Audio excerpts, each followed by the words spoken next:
Assalamualaikum warahmatullahi wabarakatuh. Apa kabar teman-teman semuanya? Selamat pagi. Semoga dalam keadaan baik dan sehat walafiat.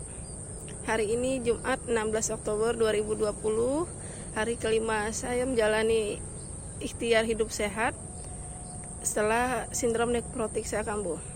Seperti teman-teman lihat, terjadi perubahan di wajah saya, yang mana pada hari pertama terjadi bengkak. Namun hari sekarang sejak 3 hari yang lalu sudah mulai berubah.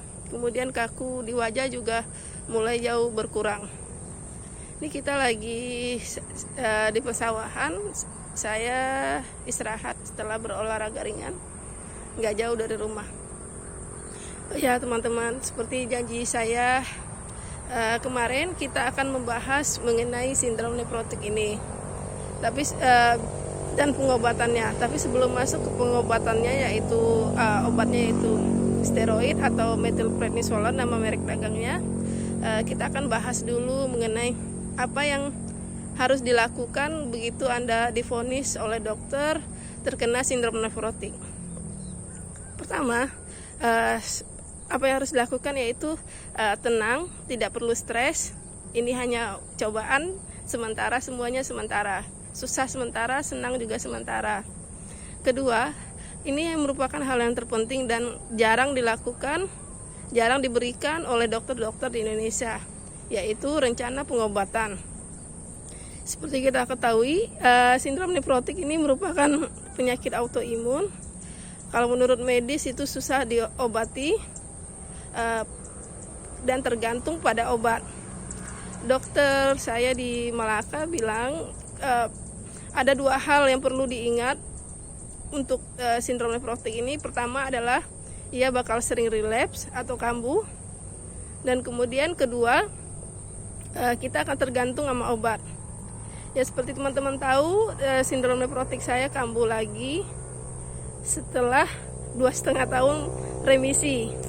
Apa pemicunya? Pemicu kambuh pertama bisa karena faktor kelelahan, kemudian makanan yang tidak sehat, pola gaya hidup yang tidak sehat, dan ketiga itu bisa juga jadi karena stres.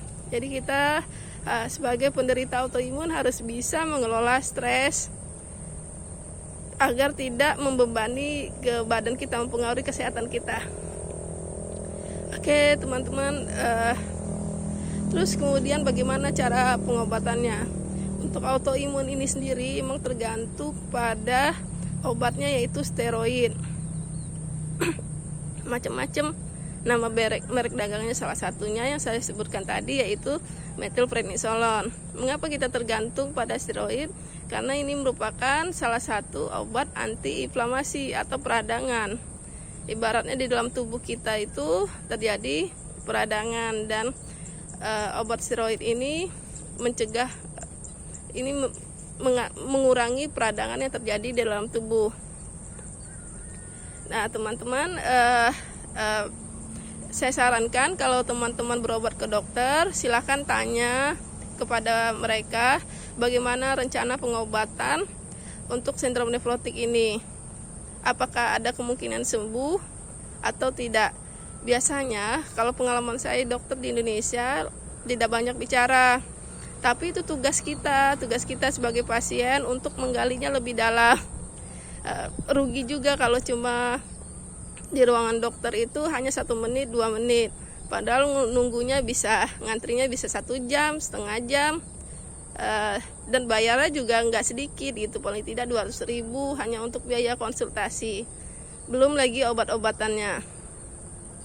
Oke teman-teman, semoga saya harap sedikit informasi tersebut dapat membantu teman-teman mengatasi gejala sindrom nekrotik yang kambuh itu. Oke, sampai jumpa besok lagi ya. Dadah. Assalamualaikum warahmatullahi wabarakatuh.